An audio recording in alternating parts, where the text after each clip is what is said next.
May bagong pakulo na naman mga kababayan si Atty. Harry Roque. Ito mga kababayan, sabi niya rito, Harry Roque to Sara Duterte and brothers Pulong Baste, lead by example, take the drug test. Sama na ninyo po si Digong. Buong family na po, kumbaga yun ang gusto ninyo. Ayan yung kanyang panawagan sa pamilya Duterte, kay Inday, kay Pulong, kay Baste, pero hindi niya sinama po si dating Pangulong Digong kasi yon nagagamit ng pen. Nagpapagang mga balita at pagtalakay sa mga isyu na lipunan. Opinyon, para at paglalantad sa katotohanan. What you see is what you get. You decide. Diba? So, itong pakulo, mga kababayan ni Atty. Harry Roque, ang intensyon man lang para i-pressure yung ating Pangulong Bongbong Marcos na magsailalim sa hair follicle drug test. Kung ano-ano mga gimmick yung ginagawa ninyo. Wala kaming kontra na magpa-drug test itong mga taong ito. Kasi kaduda-duda man talaga sila po.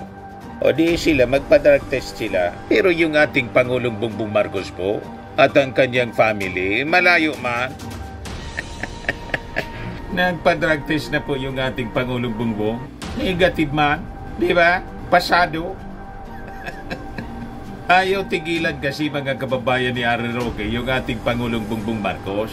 Kasi yun ang kanilang pamamaraan para i-smear yung ating Pangulo. Papaniwalain yung mga mamamayang Pilipino sa kanilang sariling kasinungalingan. Ginagawa ninyong uto-uto yung ating Pangulong Bongbong. Gusto ninyong itulad sa inyo ng mga uto-uto. Ayan former presidential spokesperson Harry Roque is urging the 3 Duterte siblings to take a drug test to show true leadership. Roque penned an open letter to Vice President Sara Duterte proposing that she and her brothers, Davao Representative Paulo Duterte and Davao City Mayor Baste Duterte undergo the hair follicle drug test. Ang akala nila papatulan ng ating Pangulong Bongbong Marcos yung panluloko nila. Pang-uuto, mga kababayan. Sabi rito sa kanyang liham, mahal naming presidente ay Vice President Inday Sara Duterte. Sinabi niyo po na we Filipinos deserve better and we Filipinos deserve the best. Please lead by example. Magpa-hair follicle test po kayong magkakapatid bilang tapat na public servants para sa bayan. Sabi po ni Atty. Harry Roque sa kanyang post sa Facebook kahapon.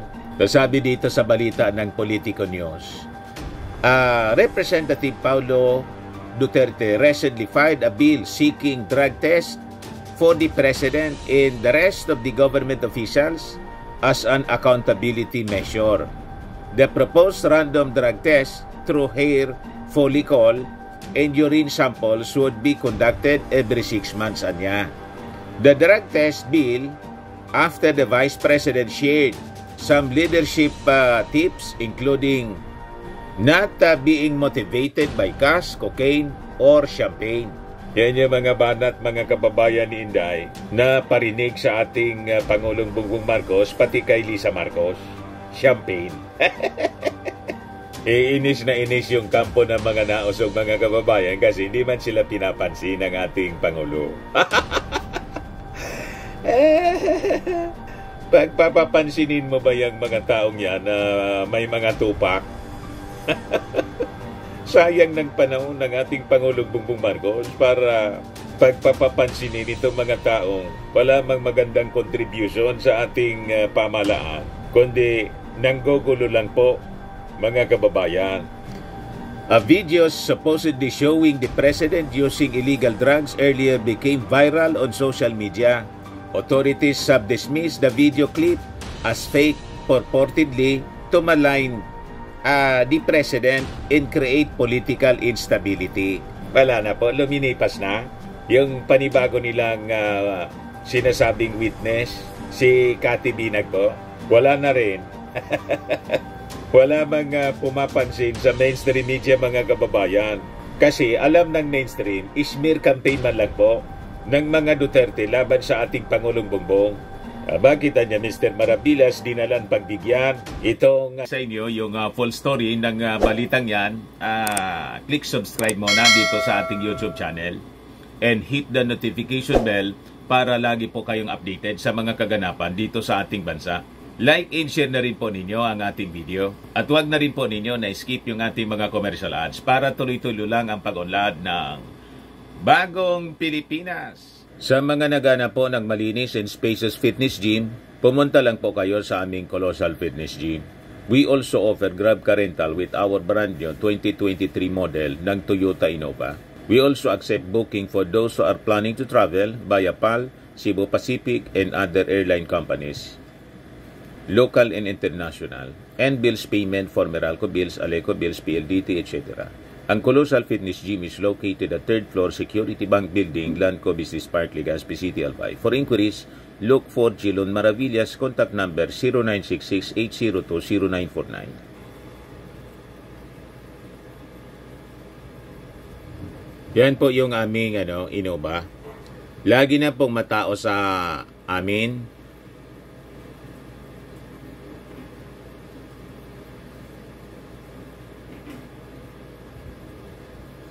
Yan po mga bagong clients namin. Napakaganda at colorful at napakalinis ng aming gym po. Pati mga foreigners po pumupunta sa amin, mga British tourist po sila dito sa Legazpi. Na-set up na rin po yung aming mga brand new gym equipment.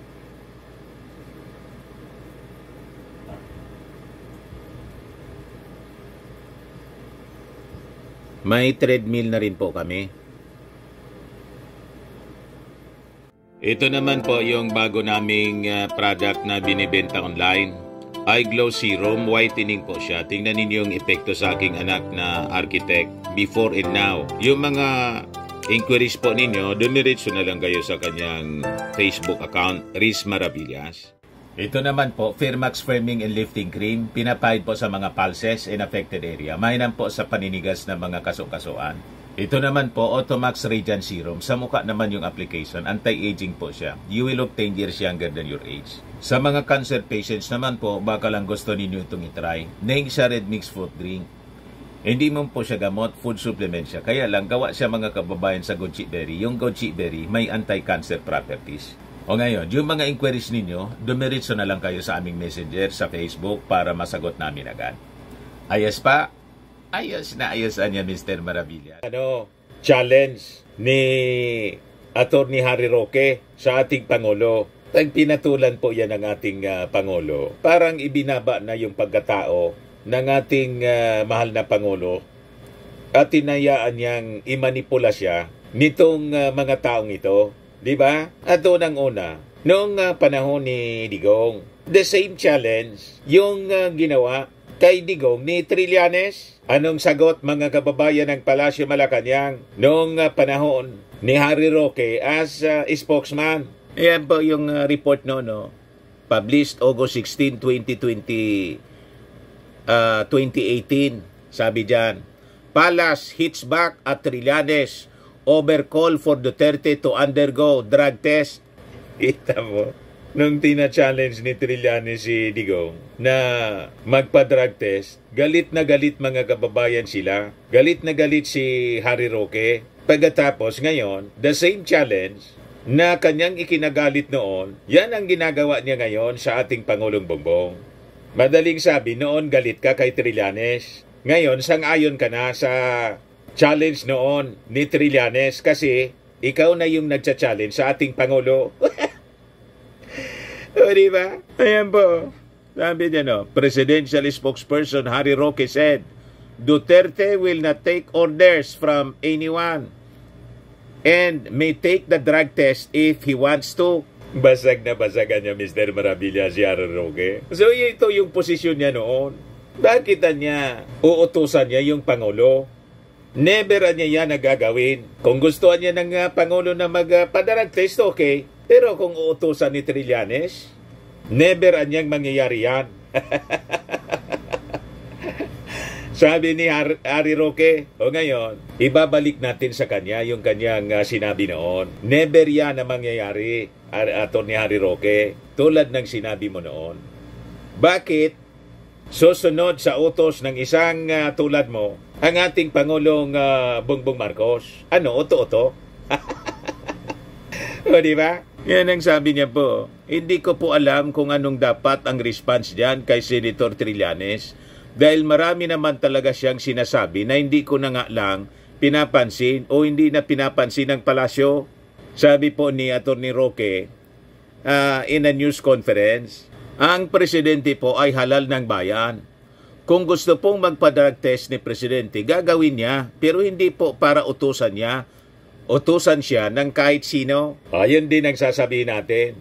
Magpapadrug test yung ating Pangulong Bongbong Marcos kung gusto niya, pero hindi para utusan lang ng tulad po ninyo. Yan yung posisyon ninyo noon. Pagkatapos ngayon, biglang nagbago. Gusto na ninyong utusan yung ating Pangulo. Pero kay Digong, hindi maari.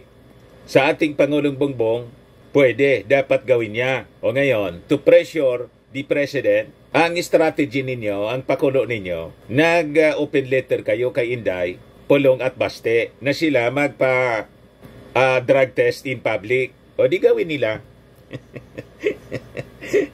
Tingnan natin kung gagawin ni Inday, saka ni Pulong, and Baste. Di ba? E di anya, Mr. Maravillas, kung ginawa yon ng Duterte siblings, ano dapat gawin din ng ating Pangulong Bongbong para patunayan na hindi siya bangag? Ginawa na po yun ng ating Pangulong Bongbong noong kampanya. Ito yung testimony, Bongbong Marcos tested negative for cocaine in 2021, sabi ng drug analyst. Malayo man po sa itsura pa lang po. Malayong malayo. Kung ang base nila, yung pagiging ngiwi paminsan ng ating Pangulo, mas ngiwi po si Digong. O diba? Tapos tingnan naman ninyo po ang itsura ng pamilya Marcos. I-compare ninyo rito sa mga sanggano. Sa itsura pa lang po, malayo. Diba? Ang mga nagagamit po ng pinagbabawal na gamot, nagmamanifest po sa pag-ugali, sa pagsasalita. Pag nagsalita sila, palamura. Masasama yung lumalabas sa bibig palagi. Iyan ang manifestasyon ng mga may bisyo. Mainitin ang ulo, madaling mag-tantrums. Yung ugaling siga-siga. Yan ang ugali po ng mga nagagamit ng pinagbabawal na gamot. Di ba? Kasi yan po ang general manifestation, nasisira yung ulo. Pero yung ating Pangulong Bongbong Marcos, pag nagsalita po siya, pulido, napakabait niya, at never siya na nagtantrum. Kahit nga po, pinapaulanan siya ng batikos na kung ano-anong mga paninira. Wala kang marinig malumanay magsalita.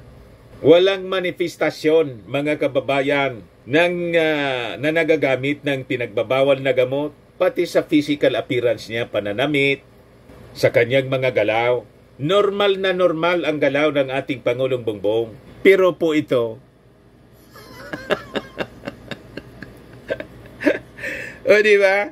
Kaya kayo po ang magsailalim. Kasi yung ating Pangulong Bongbong Marcos, negative. Nagpa-drug test na po siya. Kaya walang maniwala sa inyo. Inyong mga smear campaign, mga paninira ninyo tungkol sa pulburon. Kayo man lang po ang naglulukuhan. Huwag na ninyong idamay yung ating Pangulong Bongbong Marcos, ang buong family niya, sa kayo mga sumusuporta sa kanya. Kasi yung ating Pangulong Bongbong, busy sa paglilingkod sa ating bayan. Yan po, malinaw, President Ferdinand Marcos Jr. did test negative for cocaine in 2021. A drug analyst from St. Luke's Medical Center confirmed Monday during the second hearing of the Senate Committee on Public Order on the alleged leak na Philippine Drug Enforcement Agency documents that link certain personalities such as Marcos to illegal drugs. Jeresa Reyes said, as analyst po, may lumabas na line. So, sa drug test kit po natin, mayroon doong control line and line for drug analyte.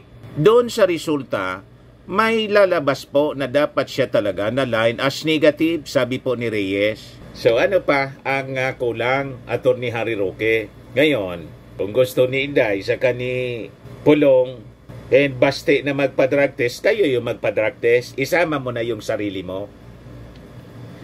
Pero wag ninyong uutuin yung ating Pangulong Bongbong Marcos, wag din ninyong uutusan. Kasi kayo mismo ang nagsabi, during the time of your president, Digong, ang sabi mo, hindi pwedeng utusan.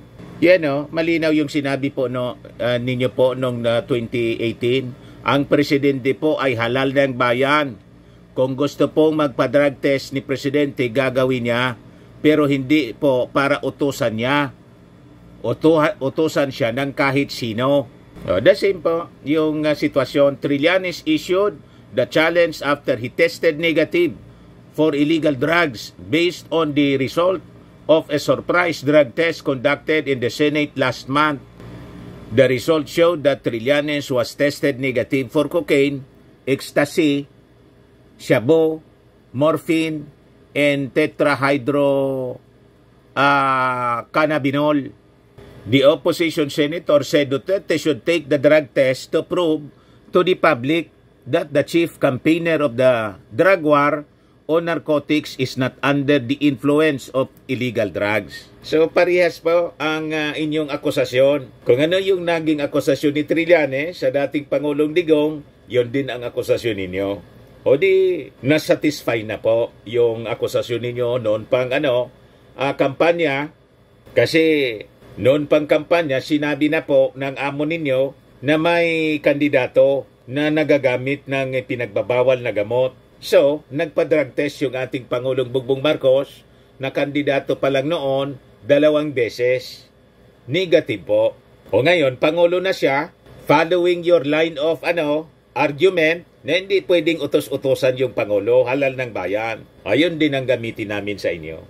Halal siya ng bayan, kung gusto niya na magpa-drug test, okay. Kung ayaw niya, hindi pwede ninyong utusan kasi halal siya ng bayan. Naintindihan mo na, Harry Roque? Di basag ka ngayon sa sarili mong argumento? Ayan kasi, hindi kayo nag-iisip. Gigil na gigil kasi kayong tumikover na si Inday sa Palasyo Malacanang para makalibre kayo sa Pogo investigation. Tapos yung amo ninyo na si Digong, makalibre sa kalawit ng Interpol. Nasabi ni dating Senior Supreme Court Associate Justice Antonio Carpio, baka niya September, kalawitin na siya. Pumasok na yung Interpol po, kalad ka rin na po si Digong. At yung kanyang mga kasama. Kasama si Bato, and I think baka damay pati si Inday. O di tapos. Tapos ang inyong pagmamalabis dito sa ating bansa. Matutuan yan yung ating mga mamamayang Filipino. Tatahimik na yung ating bansa. Kasi kayo man lang yung nanggugulo, yung mga dilawan po, tumahimik na. Kaya nga nakadilaw na ako ngayon. Nakipagtulungan na po sa ating Pangulong Bongbong yung mga dilawan.